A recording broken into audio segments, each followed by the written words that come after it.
Sir, Bhagavad Gita ಏನಕ್ಕೆ ಓದಬೇಕಂತೀರಾ ನೀವು? Sir, Bhagavad Gita ಬಂದು ನಮ್ಮ ಇದು ಸನಾತನ ಧರ್ಮ ಸರ್.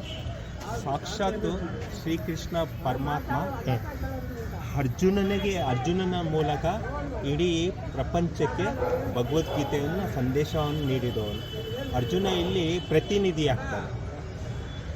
ಇಲ್ಲಿ ಭಗವದ್ಗೀತೆಯಲ್ಲಿ ನಾವು ಮನುಷ್ಯನ ನಿಜವಾದ ಸ್ವಭಾವವನ್ನು ಅರ್ಥ ಮಾಡ್ಕೊಳ್ಬೋದು. ನಾನು ಯಾರು, ಪರಮಾತ್ಮ ಯಾರು, ಇದು ಪ್ರಕೃತಿ ಏನು, ಸಮಯ ಅಂದರೆ ಏನು, ಮತ್ತು ಕರ್ತವ್ಯ ಅಂದರೆ ಕರ್ಮ ಏನು ಅಂತ ನಾವು ತಿಳ್ಕೊಳ್ತೀವಿ. ಮತ್ತು ನಾವು ಪ್ರಪಂಚದಲ್ಲಿ ಎಲ್ಲರೂ ಯಾವುದೋ ಕೆಲಸ ಮಾಡ್ಕೊಂಡು ಬರ್ತಾಯಿದ್ದೀವಿ. ಆದರೆ ನಿಜವಾಗ್ಲೂ ಅವ್ರಿಗೆ ಆನಂದ ಸಿಗ್ತಾ ಇಲ್ಲ. ಯಾಕೆ ಆನಂದ ಸಿಗ್ತಾ ಇಲ್ಲ ಅಂದರೆ ಇದು ನಾವು ಮಾಡ್ತಾ ಇರೋದೆಲ್ಲ ಭೌತಿಕ ಕೆಲಸ ಕಾರ್ಯಗಳು. ಹರೇ ಕೃಷ್ಣ ಮಾತಿಗೆ. ಆದರೆ ಭಗವಂತನ ಜೊತೆಲಿ ಸೇರಿಕೊಂಡು ಕೆಲಸ ಕಾರ್ಯಗಳು ಮಾಡಿದಾಗ ನಮಗೆ ಆನಂದ ಬರ್ತದೆ. ಉದಾಹರಣೆಗೆ ಸ್ಟ್ರೆಸ್ಫುಲ್ ಲೈಫ್ ಇರುತ್ತೆ, ಪೀಸ್ಫುಲ್ ಇರಲ್ಲ ಮೈಂಡು. ಹೌದು. ಇವಾಗ ನಾವು ದೇವಸ್ಥಾನ ಒಳಗಿರ್ತೀವಿ. ದೇವಸ್ಥಾನ ಒಳಗಿದ್ದಾಗ ನೀವು ಅಲ್ಲೇನು ನೋಡ್ತೀರಾ? ಭಗವಂತನ ನೋಡ್ತೀರಾ.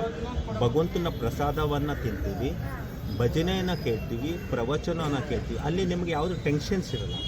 ಆದರೆ ನೀವು ಟೆಂಪಲ್ ಔಟ್ಸೈಡ್ ಬಂದಾಗ ಏನಾಗ್ತದೆ? ನಿಮಗೆ ಟೆನ್ಷನ್ಸ್ ಕ್ರಿಯೇಟೆಡ್ ಆಗ್ತದೆ. ಅದಕ್ಕೋಸ್ಕರ ನಾವೇನಾಗ್ತೀವಿ, ಪ್ರತಿನಿತ್ಯ ನಮ್ಮ ಲೈಫ್ ಸ್ಟೈಲಲ್ಲಿ ಭಗವಂತನ ಓಲ್ಡ್ ಈಸ್ ಗೋಲ್ಡ್ ಅಂತ ಹೇಳ್ತೀವಿ. ಹಳೇದರ ಜೊತೆಯಲ್ಲಿ ನಮ್ಮ ಹೊಸತನವನ್ನು ಸೇರಿಸ್ಕೊಂಡಾಗ, ಹೇಗೆ ಬೇವಿನ ಜೊತೆಯಲ್ಲಿ ಬೆಲ್ಲವನ್ನು ಸೇರಿಸಿದಾಗ ಏನಾಗ್ತದೆ? ಕಹಿ ಮತ್ತು ಸುಖ ಎರಡೂ ಇದ್ದಾಗ ಜೀವನದಲ್ಲಿ ಅರ್ಥ ಆಗ್ತದೆ.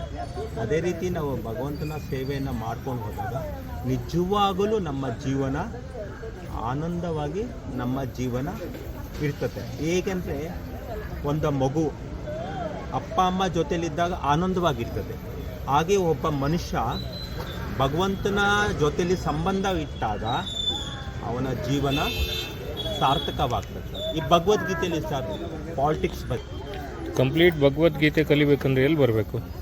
ನಾವು ಇಸ್ಕಾನ್ ಪ್ರತಿ ದಿವಸನೂ ಇಸ್ಕಾನಲ್ಲಿ ತರಗತಿಗಳು ನಡೀತಾ ಇರ್ತದೆ. ನಿಮ್ಮದು ನ್ಯೂ ಬ್ರಾಂಚ್ ಇಲ್ಲಿ ಓಪನ್ ಮಾಡ್ತಾ ಇದ್ದೀರಂತಲ್ಲ ಆಟಿನ ಭಾನುವಾರ ಹೊತ್ತು ಕಾರ್ಯಕ್ರಮಗಳು ಇರ್ತವೆ, ಸತ್ಸಂಗ ಕಾರ್ಯಕ್ರಮ. ಎಲ್ಲಿ ಬರ್ತಿದೆ ಆಟಿನಗರಲ್ಲಿ? ಆಟಿನಗರ ವಿನಾಯಕ ದೇವಸ್ಥಾನ ರಸ್ತೆ ಬಿಟ್ಟು ಮುಂದಿನ ರಸ್ತೆಯಲ್ಲಿ ಅಲ್ಲಿ ಸೆಕೆಂಡ್ ಫ್ಲೋರಲ್ಲಿ. ಯಾವಾಗಿಂದ ಶುರು ಅದು? ಸರ್ 31 ಜನವರಿ. ಓಕೆ, ನಾನೇ ನಿಮ್ಮ ಲೈವ್ ಕಂಪ್ಲೀಟ್ ವಿಡಿಯೋ ಮಾಡ್ತೇನೆ ಅದು. ಇಂಥ ಒಳ್ಳೆ ಉದ್ದೇಶದಿಂದ ನೀವು ಈ ಕಾರ್ಯಕ್ರಮ ಮಾಡ್ತಿದ್ದೀರಾ. ದೇವರು ಒಳ್ಳೇದು ಮಾಡಲಿ. ವಿತೌಟ್ ಎಕ್ಸ್ಪೆಕ್ಟೇಷನ್ ಭಗವಂತನ, ಯಾಕಂದರೆ ಪರಮಾತ್ಮ ನಮಗೆಲ್ಲ ಕೊಟ್ಟಿದ್ದಾರೆ. ನಾವು ರಿಟರ್ನ್ ಏನೋ ಸಮಥಿಂಗ್ ಕೊಡಬೇಕು ವರ್ಲ್ಡಿಗೆ. ಯಾಕಂದರೆ ತಂದೆ ಋಣ, ತಾಯಿ ಋಣ, ಗುರುಗಳ ಋಣ, ದೇವರ ಋಣ ಇರ್ತದೆ ಒಬ್ಬ ಮನುಷ್ಯನಿಗೆ. ಅವುಗಳಿಗೆ ನಾವು ಆದಷ್ಟು ತೀರಿಸಿದಾಗ ಭಗವಂತನಿಗೆ ನಾವು ಒಬ್ಬ ಮನುಷ್ಯನ ಜೀವನ ಸಾರ್ಥಕವಾಗ್ತದೆ ಸರ್. ನೋಡಿ, ಇವರು ಅವರು ಅಷ್ಟೇ ಎಲ್ಲ ಸಂಸಾರಿಗಳೇ. ನಾವು ಬ್ರಹ್ಮಚಾರಿಗಳು ಇದ್ದಾರೆ, ಸನ್ಯಾಸಿಗಳು ಇದ್ದಾರೆ, ಗೃಹಸ್ಥರು ಇದ್ದಾರೆ.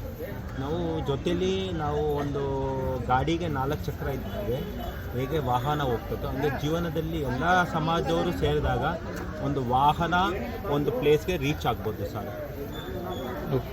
ಜೈ ಶ್ರೀರಾಮ್. ಜೈ ಶ್ರೀರಾಮ್. ಹರೇ ಕೃಷ್ಣ.